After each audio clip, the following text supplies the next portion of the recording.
Alors, docteur, je vais me tourner vers vous. Priorité à droite pour cette première question. Quelle est votre impression? Quelle a été votre réaction lorsque vous avez appris que ces trois pays ont décidé de claquer la porte de la CEDEAO? Bon, merci, Monsieur Palais.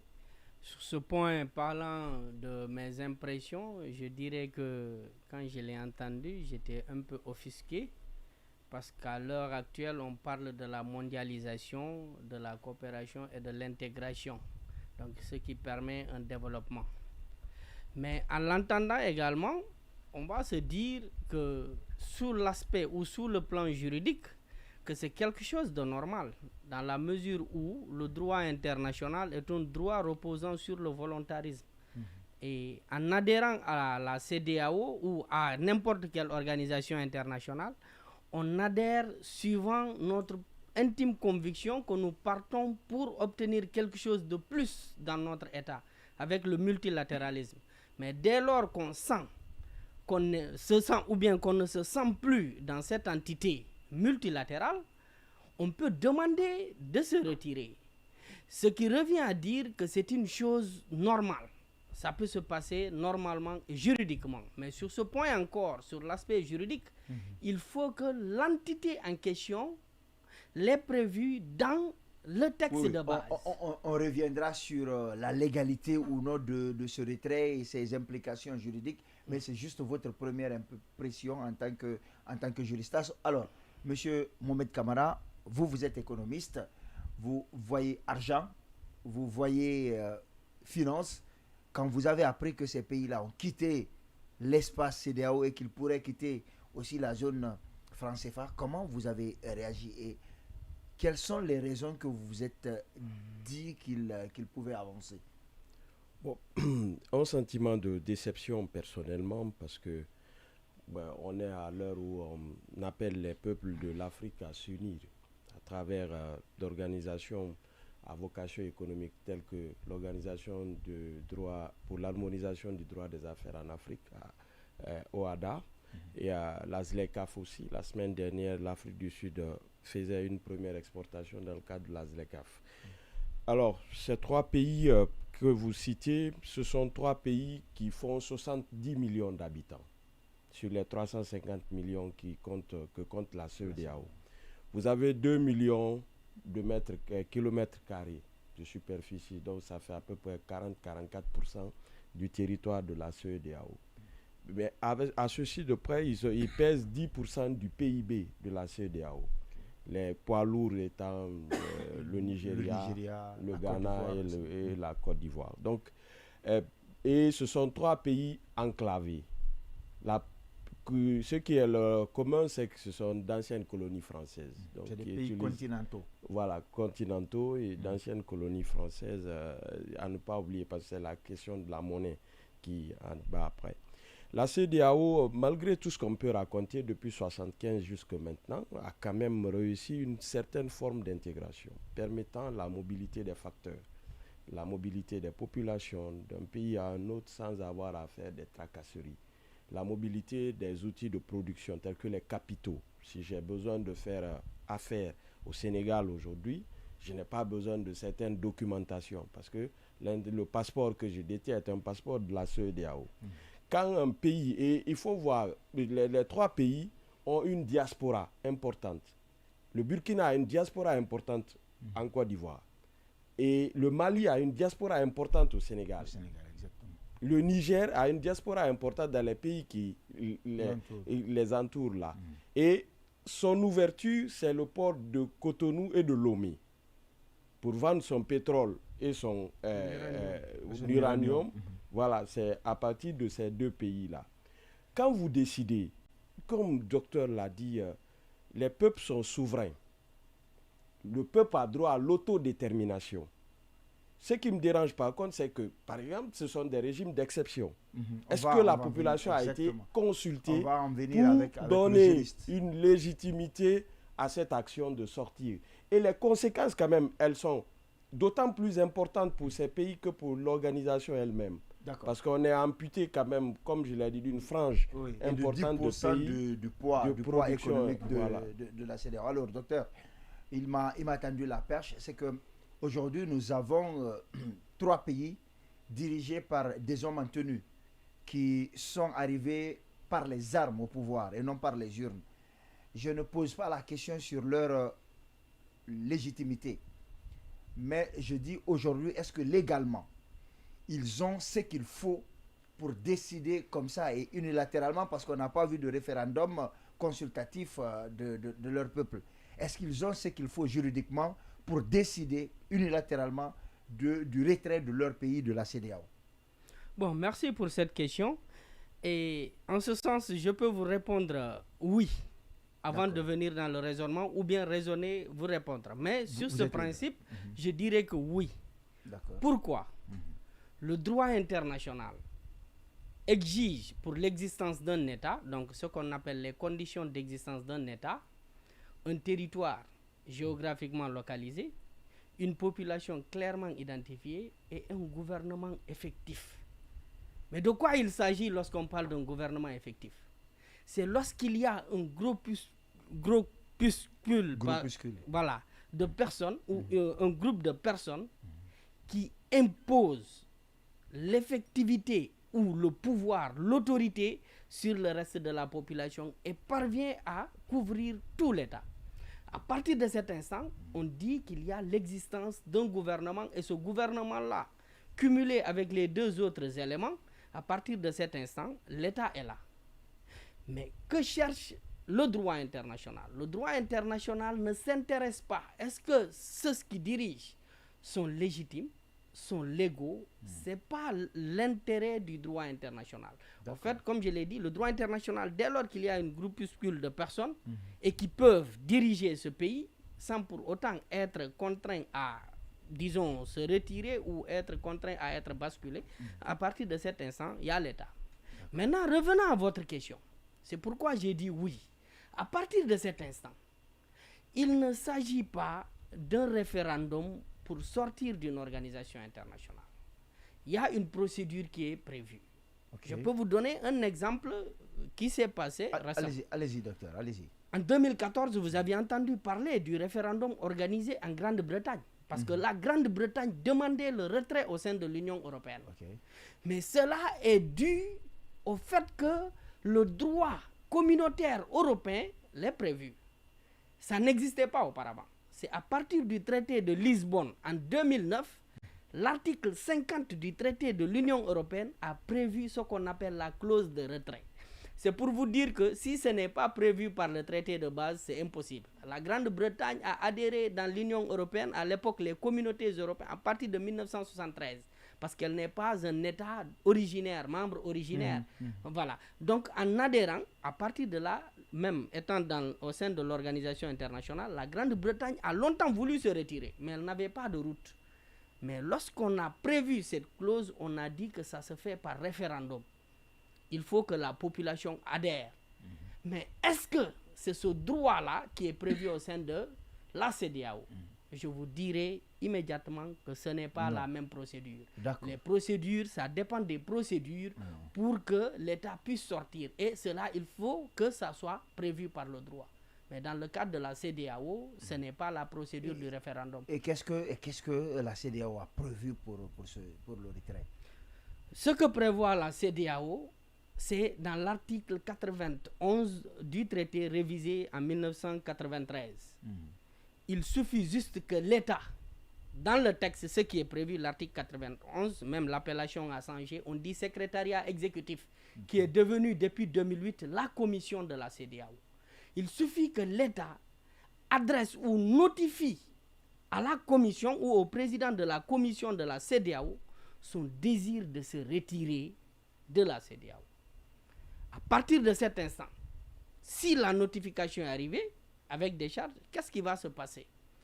Le président de la commission de la CEDEAO va informer aux autres États avec leurs dirigeants, parce qu'il y a un autre organe supérieur dans le cadre des organes intergouvernementaux appelé la conférence des chefs d'État et de gouvernement.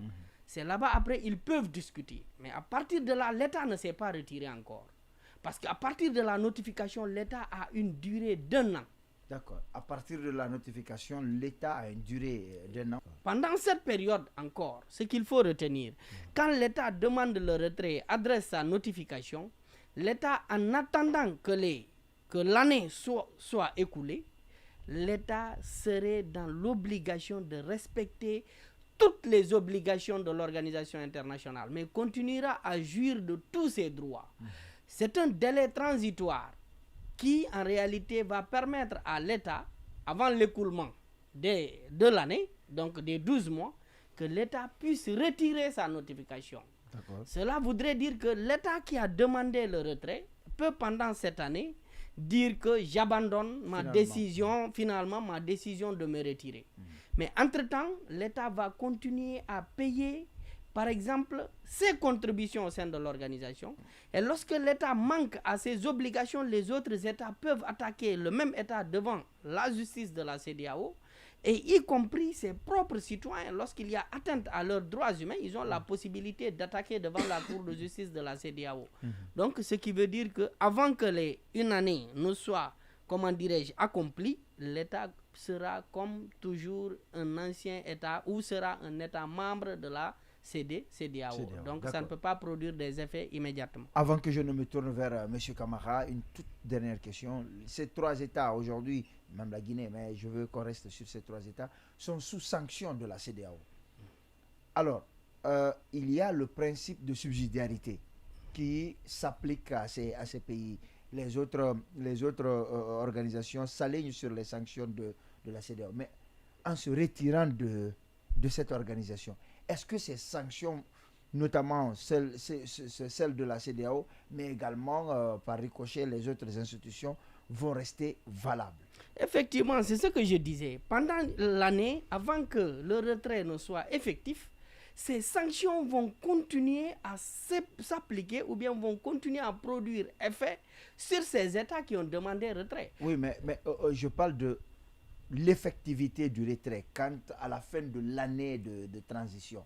Est-ce que ces sanctions continueront d'être valables? Non. À partir de l'instant où le retrait est devenu effectif, il n'y a plus aucun lien entre l'État et l'organisation. Parce que l'État n'étant plus membre, ces sanctions de l'organisation ne peuvent plus produire effet dans la mesure où l'État n'est plus lié. Comme je le disais, c'est quand vous êtes engagé en droit international que le droit va produire effet sur vous. Dès lors que vous n'êtes plus lié, parce que c'est un traité sur lequel l'État a ratifié avec toute la procédure pour devenir membre. Et à partir de l'instant où l'État s'est retiré, il y a la fin du traité sur cet État. Ça veut dire que le traité en question qui le lie à l'organisation internationale a été en réalité abrogé. Cette abrogation entraîne la fin des effets du traité sur l'État. Donc, aucune sanction n'aura effet sur ces États. Est-ce que la CEDEAO peut dire non, nous ne reconnaissons pas votre retrait rapidement avant que je ne passe? Non, sur ce point, il n'y a pas une possibilité pour la CEDEAO d'invoquer un refus pour que ces États ne puissent se retirer. Il suffit juste que ces États suivent la procédure pour que ces États se retirent, sans problème. Alors, M. Camara, je me tourne vers vous. Avant de parler des conséquences, dites-nous ce retrait-là. Comment ça va se passer? Quelles en sont ses implications sur le plan économique? Le retrait, bon, la CEDEAO a fait une certaine intégration, comme je l'ai dit, une intégration économique, une intégration douanière. Les pays en question il n'y avait pas de barrière tarifaire ou non tarifaire assez élevée pour entraver le commerce ou bien la libre circulation des biens et des personnes dans cet espace. Lorsque vous vous retirez, ça veut dire que les pays membres de la CEDEAO, par exemple la Mauritanie n'est pas membre de la CEDEAO. Nous sommes 16 en Afrique de l'Ouest, la Mauritanie n'en étant pas membre. Pour quitter du Sénégal vers la Mauritanie, il vous faut un visa, il vous faut remplir un certain nombre de conditions, quand bien même vous êtes tous membres de l'Union africaine. Donc la même chose va s'opérer pour les 3 pays. Ces 3 pays, et ce qui encore va représenter une difficulté majeure, c'est que c'est des pays continentaux, vous l'avez dit depuis le début, leur importation par voie maritime accoste aux autres pays qui leur donnent accès à la mer. Et s'ils ne sont plus dans le même régime juridique, tarifaire, le même espace économique, le même espace douanier, et donc l'intégration va se passer, il va y avoir entrave à la libre circulation des personnes. Pour qu'un Guinéen se rende par exemple au Mali, Maintenant, on serait obligé de prendre un visa pour se rendre à Bamako. C'est ce que ça signifie. De façon réciproque, eux aussi, quand ils veulent venir à Abidjan, à Conakry, ce sera la même chose. Il leur faudra un visa. Deuxièmement, ils sont d'abord dans une intégration monétaire, dans l'UMOA. Les trois sont trois des 8 pays qui ont la monnaie commune. Le franc CFA. Le franc CFA. Maintenant, s'ils décident aujourd'hui de quitter la CEDEAO et d'aller au-delà de ce retrait-là, d'aller vers un retrait de la zone UEMOA, ça pose un nouveau problème. Donc, il faudra créer une nouvelle monnaie. Et la création d'une monnaie, ce n'est pas simplement un effet d'annonce. Il faut que la monnaie créée puisse être convertible dans les autres devises. Il faut que la parité soit choisie par rapport à l'or, qui est la valeur refuge, par rapport à un panier de devises données. Il y a une discussion depuis plusieurs années dans l'espace CEDEAO d'adopter une monnaie commune, l'ECO.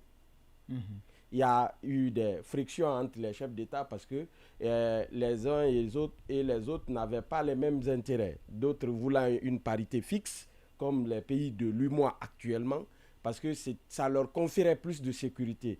Et ceux qui veulent une parité comme on a flottant, une parité flottante, c'est ce que veut le Nigeria, par exemple. Et le Nigeria, c'est 60% du PIB de l'Afrique de l'Ouest.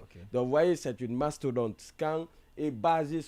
Son économie est basée sur le pétrole, ce qui n'est pas le cas de nous autres. Donc, qui pose un sérieux problème d'intégration à ce niveau.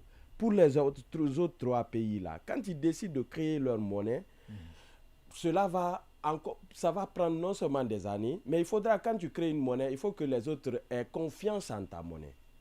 Le Niger a le pétrole, sans doute, mais pas d'une quantité comme le serait le Nigeria ou l'Angola. Le Burkina Faso, c'est un peu de l'or. Ils ont un peu plus de recettes minières que la Guinée. Ils sont autour de 700-800 millions de dollars. Le Mali, parce qu'ils produisent principalement de l'or. Bon, l'or peut être une monnaie pour payer la valeur de vos exportations. Aujourd'hui, par exemple, il y a quand même un certain tournant dans les relations économiques internationales. Des instituts aujourd'hui disent que 20% du pétrole actuellement au monde s'échange en dehors du dollar, dans une autre monnaie que le dollar. Parce que pour contourner les sanctions américaines, la Russie, l'Inde, la Chine ont mis en place un système de paiement. Et même l'Arabie Saoudite aujourd'hui peut vendre son pétrole contre de l'or ou bien contre du yuan convertible au marché de Hong Kong. Donc ces pays-là peuvent se dire, on pourrait se passer, par exemple, de l'euro, du dollar, d'une certaine mesure. Et comme on a de l'or, l'or peut nous permettre de stabiliser notre monnaie. Mais ça, c'est un processus qui prend du temps. Entre-temps, les effets non désirables du retrait vont se faire ressentir au niveau des populations. Nous sommes au Sahel, où la sécheresse avance, la famine menace. Dans ce qu'on appelle Africa Pulse, la Banque mondiale fait la revue un peu des situations économiques sur le continent et dans les régions chaque 3 à 6 mois. Vous allez voir que c'est une zone qui est menacée de famine. C'est une zone où il y a la sécheresse. Donc, et à ces endroits-là, vous avez, comme je le dis, 70 millions d'habitants. Et dans les 70 millions d'habitants, vous avez les 2 tiers qui vivent en dessous du seuil de la pauvreté. Donc, ce sont des pays qui ont besoin de l'aide internationale. Aujourd'hui, l'influence qui se joue, ce qui se joue dans ces 3 pays-là, c'est le basculement, par exemple, du paternalisme du colon, l'ancienne puissance coloniale, vers d'autres puissances naissantes. Je vais parler de la Russie, je vais parler de la Chine. Parce que pour maintenir la stabilité de leur pays, ces pays ont fait appel à une coopération militaire de la Russie, de la Chine. Derrière cette coopération militaire, il peut y avoir une coopération économique. Mais la surface financière, pour ces États-là, ce que peut procurer la CEDEAO, l'Union africaine, au-delà les institutions telles que la Banque mondiale et le FMI, qui sont d'obédience plutôt américaine, ne peut pas, et la Chine et la Russie ne peuvent pas compenser cela maintenant là. Ce qui va représenter un sérieux problème. Mais comme pour les États, quand on prend ces décisions-là, pour un pays producteur du pétrole, par exemple, les États-Unis sont en train de trouver d'autres niches. Quand vous ne vous entendez pas avec l'Arabie Saoudite sur la réduction des quotas de production, vous avez besoin quand même de pays par moment qui peuvent compenser la baisse de production saoudienne, qui peut être remplacée par celui du Niger, par exemple. Les gars s'en foutront royalement de savoir qui dirige le pays. Ce qui les intéresse, c'est comment assurer l'approvisionnement du marché américain en ce pétrole-là. Voyez-vous? L'uranium également, ce sera la même chose. Comme ce sont des métaux stratégiques, donc ces pays peuvent s'adosser à cela pour dire, quand nous avons ces ressources-là, ces puissances-là auront besoin de nous, et d'un moment à l'autre, ils seront obligés de négocier. Mais ça peut assurer la pérennité du régime militaire au pouvoir. Okay. Par contre, ce sera difficile pour les populations de ces États-là. Ils vont ressentir de plein fouet la crise. Et moi, j'ai coutume de dire que les chefs d'État, ce sont comme des pères de famille. Si quelqu'un n'a pas mangé sous son toit, sur ton toit, c'est ta responsabilité. Si quelqu'un n'est pas soigné sous ton toit, c'est ta responsabilité. Donc, que ces chefs d'État-là pensent plutôt aux populations à la base. Oui, mais ce que je veux savoir, c'est que, avant que je ne retourne vers le docteur, c'est que quand vous dites que ces grandes puissances peuvent venir acheter le pétrole, par exemple du Niger, etc., ça veut dire qu'il va y avoir de l'argent. Oui. Est-ce que cet argent ne suffirait pas à relancer la croissance, l'économie, la consommation? Ça ne suffit pas. Ça ne suffit pas. Une chose est d'avoir ces ressources-là, une chose est de savoir combien on en tire. Parce que le pétrole, par exemple, vous avez l'exploitant qui est là. Et n'oubliez pas, certains même allient le coup d'État au changement par rapport à la Société nationale du pétrole qui est au Niger. C'est son changement de statut qui aurait entraîné ce coup d'État. Donc, les revenus que tirent, je vous dis, c'est à peu près 10% du PIB de la sous-région. Ils sont à peu près, la Guinée à 23 milliards de dollars de PIB. Ces pays sont autour de 20, 22, 23. C'est à peu près les mêmes économies, tout au moins que la Guinée, quoi. Donc, le simple fait de vendre le pétrole là n'est pas suffisant pour couvrir l'ensemble de leurs besoins budgétaires. Okay. Donc, cela seul ne suffirait. Ils ont besoin de l'aide internationale. Ils ont besoin de l'accompagnement des instances supranationales comme l'Union africaine, comme les Nations unies, comme d'autres pays. Mais ceux-là ont des conditionnalités. On me dit, il faut reconnaître au peuple le droit de s'autodéterminer. Donc, vous êtes en transition, organisez les élections, qu'un régime élu soit là. Ce régime peut être l'interlocuteur de ces organisations. Pendant la transition, il ne discute avec vous que des projets qui concourent à l'achèvement de la période de transition. Donc, si vous vous dites, vous engagez des projets de développement, ces organisations sont réticentes à financer cela. Et ensuite, ils ont adopté une certaine règle aujourd'hui. C'est de dire être contre toute forme de prise de pouvoir hors que les urnes. Donc, et aujourd'hui, c'est pourquoi je dis, ces pays doivent quand même, après avoir réfléchi dans les négociations, on demande plus pour avoir un peu plus de la moitié. Donc, je pense que c'est une annonce qui fait sortir la CEDEAO de ses gonds et aux autres pays d'être attentifs parce que ce soit le Nigeria à lui seul ou l'Afrique du Sud à elle seule ou l'Égypte qui sont des puissances, aucune de ces puissances ne peut évoluer seule. Les trois pays réunis, quoi qu'ils soient à trois, ne feront pas le poids. Il faudrait qu'ils puissent s'intégrer dans cet ensemble qu'on appelle l'Afrique. Que leurs préoccupations qui disent sécuritaires, c'est évident. C'est des pays qui ont été attaqués par des terroristes. Il faudrait bien que l'organisation les aide à lutter contre le terrorisme, mais aussi financer les projets de développement de leur pays.